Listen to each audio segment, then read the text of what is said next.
একদা এক রাজকুমার কৃষ্ণ ভাগলপুর রাজ্যে এসেছিল বেড়ানোর জন্য। যখন সে রাজপ্রাসাদে বাগানের সামনে দিয়ে হেঁটে যাচ্ছিল, সেখানে বসেছিল এক অপূর্ব সুন্দরী এক রাজকন্যা। রাজকুমারের খুব ইচ্ছে হলো তার সাথে কথা বলার জন্য, আর তাই সে ছদ্মনাম নিয়ে রাজকন্যার সাথে কথা বলতে গেল। এই যে শুনুন, আমি আপনার সাথে একটু কথা বলতে পারি? আমি এক দরিদ্র রাখাল, পাশের মাঠে আমি আমার ছাগল আর গরু চড়াই। দয়া করে আমাকে একটু পানির ব্যবস্থা করে দিন রাজকন্যা। তৃষ্ণায় আমার গলাটা যেন ফেটে যাচ্ছে। আরে, তোমাকে দেখে তো অনেক ক্লান্ত মনে হচ্ছে। ঠিক আছে, এক কাজ করো, তুমি আমার সাথে চলো, আমার রাজপ্রাসাদে চলো। আজকে তুমি আর আমি একসাথে দুপুরে খাবার খাবো। আপনার অনেক মেহেরবানি, কিন্তু আমি তো একজন সামান্য দরিদ্র রাখাল। আমাকে রাজপ্রাসাদের অন্দরে পুরে নিয়ে যাওয়া কি আপনার উচিত হবে? সেইটা আমার কাছে বড় ব্যাপার না। তুমি একজন তৃষ্ণার্ত এবং ক্ষুধার্ত মানুষ, সেটাই আমার কাছে বড় কথা।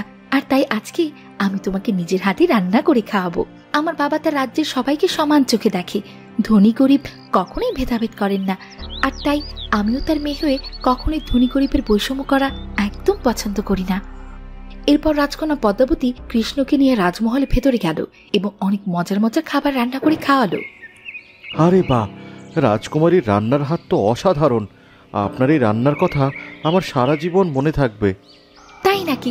ঠিক আছে, তুমি যখনই আমাদের রাজপ্রাসাদের সামনের দিক দিয়ে যাবে তখনই আমার কাছে এসো, আমি তোমাকে মজার মজার রান্না করে খাওয়াবো। আচ্ছা, একটা কাজ করলে কেমন হয়? যদি রাজকন্যাকে আমি আমার সাথে করে নিয়ে যাই? কি বলছো তুমি? আমি তোমার সাথে আবার কোথায় যাব? আমি হলাম মিনতিপুরের রাজকুমার, আমার নাম কৃষ্ণ। তোমাকে যখন আমি বসা অবস্থায় বাগানে দেখলাম, তখনই আমি তোমার প্রেমে পড়ে গিয়েছি। আমি তোমাকে আমার সাথে করে নিয়ে যেতে চাই, আমার স্ত্রীর মর্যাদা দিতে চাই। মালতীপুর, সে তো অনেক বড় রাজ্য। আপনি তো অনেক বড় রাজ্যের রাজকুমার, কেন শুধু শুধু আমার সাথে মজা করলেন? মজা না করলে তো জানতেই পারতাম না তুমি এত ভালো রান্না করো। এখন তুমি তোমার মতামত বলো, তাহলে আমি তোমার বাবাকেই বিয়ের প্রস্তাবটি দিতে চাই এবং তোমাকে সসম্মানে আমার রাজ্যে নিয়ে যেতে চাই। ঠিক আছে, কিন্তু আমার বাবা তো শিকারে গেছেন, এখন তিনি রাজ্যে নেই। উনি আসুক, আমি ওনার সাথে কথা বলে আপনাকে খবর পাঠানোর ব্যবস্থা করব। তবে এইটুকু বলতে পারি, আপনাকেও আমার খুব পছন্দ হয়েছে। কৃষ্ণ আর পদ্মাবতী সেই দিন সারাদিন ঘুরে বেড়ালো এবং কৃষ্ণ তার রাজ্যে ফিরে গেল। কি রে মা, রাজ্যে ফিরতে ফিরতে শুনতে পেলাম তোকে নাকি মিনতিপুর রাজ্যের রাজকুমার বিয়ে করতে চায়। সে তো আমাদের অনেক কপাল রে মা।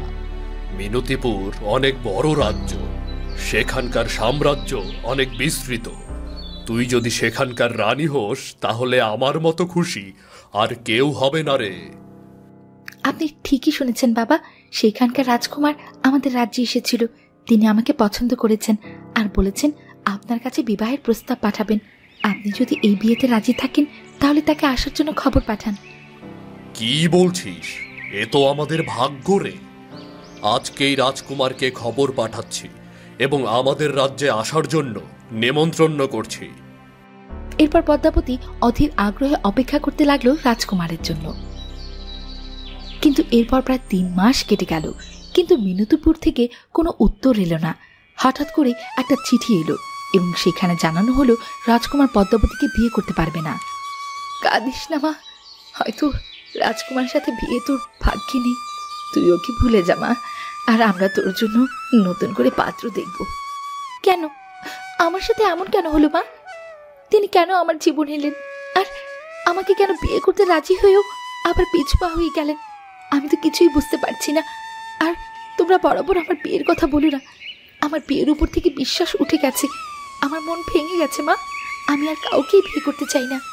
এক কাজ কর, তুই কিছুদিন তোর মামার বাড়ি থেকে একটু ঘুরে আয়, তাহলে মনে হয় তোর মনটা একটু ভালো হবে। আমিও তাই ভাবছি, মামার বাড়ি থেকে কিছুদিন ঘুরে আসবো। আমার মনটাও একদম ভালো নেই, আমি অনেক ক্লান্ত আর বিষণ্ণ হয়ে পড়েছি। এর পরের দিন পদ্মাবতী তার মামার বাড়ির উদ্দেশ্যে রওনা হলো, কিন্তু পথিমধ্যে সে অনেক ক্লান্ত হয়ে গেল। ঘোড়া থেকে নেমে একটি গাছের নিচে বসে রইল, আর ঠিক তখনই দেখতে পেল একটা লোক সারা গায়ে কালো চাদর পেঁচিয়ে তার সামনের দিক থেকে হেঁটে যাচ্ছে। তৃষ্ণায় বুকটা একদম ফেটে যাচ্ছে। একটু পানির জন্য এখানে সেখানে ঘুরছি ফিরছি, আমাকে দয়া করে একটু পানি দিয়ে সাহায্য করুন। কি ব্যাপার জনাব, আপনার সারা শরীর এমন কালো চাদর দিয়ে পেঁচিয়ে রেখেছেন কেন? আপনাকে তো ভালো করে দেখাই যাচ্ছে না।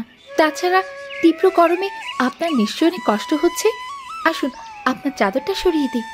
না না, দয়া করে আমার শরীরে হাত দেবেন না। আমার শরীরে মরণঘাতী এক চর্ম রোগ হয়েছে। এই রোগের কারণে আমার চামড়া উঠে গিয়েছে। এই রোগের কোনো চিকিৎসা নেই। আমি এই রাজ্যের রাজকুমার ছিলাম।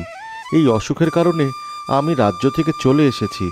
আমার মা বাবা আমার জন্য খুব কষ্ট পাচ্ছে, কিন্তু আমি চাই না এই ছোঁয়াচে রোগ সবার মধ্যে ছড়িয়ে পড়ুক। আমি আপনার কোনো কথাই শুনবো না। আমি দেখতে চাই আপনার কি রোগ হয়েছে। দয়া করে আমাকে দেখার সুযোগ দিন। এরপর পদ্মাবতী যখন চাদরটা সরালো, সে দেখতে পেল এ তো আর কেউ নয়, বরং রাজকুমার কৃষ্ণ। বিধাতা, এ তুমি আমাকে কোন পরীক্ষায় ফেললে? রাজকুমার, কেন তুমি আমার জীবন থেকে চলে গেলে? আর কেন বা তুমি এইভাবে ঘুরে বেড়াচ্ছ? তোমার যদি এমন একটি অসুখ হবে, তবে কেন তুমি আমাকে জানালে না? কেন তুমি বলছো আমাকে বিয়ে করতে পারবে না? পদ্মাবতী, তুমি চলে যাও। তুমি এখান থেকে চলে যাও। আমি চাই না তোমার এমন কোনো অসুখ হোক। আমি তোমাকে তাই বিয়ের প্রস্তাব ফিরিয়ে দিয়েছি।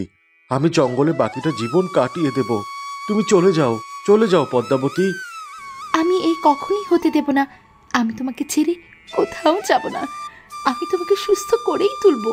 এরপর পদ্মাবতী কৃষ্ণকে নিয়ে সামনের দিকে যেতে লাগলো, আর তখন সামনে পেল একটা ভাঙা মন্দির। সেখানে পদ্মাবতী কৃষ্ণকে অনেক সেবা করতে লাগলো। কিছুক্ষণ পর সেখানে একটি পুরোহিত মশাই এসে হাজির হলো। কিরে, এই গভীর জঙ্গলে তোরা কোত্থেকে এলি? আমি তো তোদের আগে কখনো দেখিনি। আর এই ছেলেটা কেন সারা গায়ে কালো চাদর পেঁচিয়ে আছে? ওর তো গরমে অনেক কষ্ট হচ্ছে রে। পুরোহিত মশাই, এই আমার হবু স্বামী। সে এক রাজ্যের রাজকুমার, কিন্তু তার শরীরে চর্মরোগ হয়েছে, আর তাই সে এই চাদর দিয়ে তার শরীর ঢেকে রেখেছে। আপনি তার শরীরটা একটু দেখুন, কিছু একটা বলুন। চর্মরোগ কোনো ব্যাপার না। আমি নিশ্চয়ই তোর হবু স্বামীকে সুস্থ করে তুলতে পারবো। পুরোহিত মশাই যখন চাদরটা সরালেন, তিনি প্রচন্ড ভয় পেলেন। হায় ঈশ্বর, এ আমি কি দেখছি? এ তো কোনো সাধারণ রোগ নয়। তোর হবু স্বামীকে যদি সময় মতো চিকিৎসা করা না হয়, তাহলে শরীরের চামড়া পচে যাবে, আর এর জন্য কঠিন সাধনার প্রয়োজন। আর দরকার এক অদ্ভুত মুক্তা। এই মুক্তা যদি তুই খুঁজে আনতে পারিস, তাহলেই তোর হবু স্বামীকে রক্ষা করতে পারবি। কিন্তু এজন্য প্রয়োজন অনেক সাহস আর ত্যাগের। পুরোহিত মশাই, আমার স্বামীর জন্য যা করতে হবে আমি তাই করব। আপনি বলুন, কোথায় গেলে আমি পাবো সেই মুক্তা? ওই যে ওই পাহাড়ের চূড়োটা দেখতে পাচ্ছিস, সেখানে একটি লাল গোলাপ রয়েছে, আর সেই গোলাপের শরীরে রয়েছে অনেক কাঁটা। সেই গোলাপের মাঝেই রয়েছে সেই মুক্তা। মনে রাখিস, যদি গোলাপের কোনো একটি কাঁটা তোর শরীরে বিঁধে যায়, তাহলে তোর মৃত্যু নিশ্চিত। এ আমি কখনোই হতে দেব না। তুমি আমার জন্য এত সাহস দেখিও না। এই জন্য তোমার জীবনও চলে যেতে পারে। আমি চাই না গোলাপের কাঁটার বিষক্রিয়ায় তোমার মৃত্যু হোক। তোর ওখানে যাওয়ার কোনো প্রয়োজন নেই। আমি তোকে না করছি। পাহাড়ের ওপর তুই যাস নে পাহাড়ের ওপর।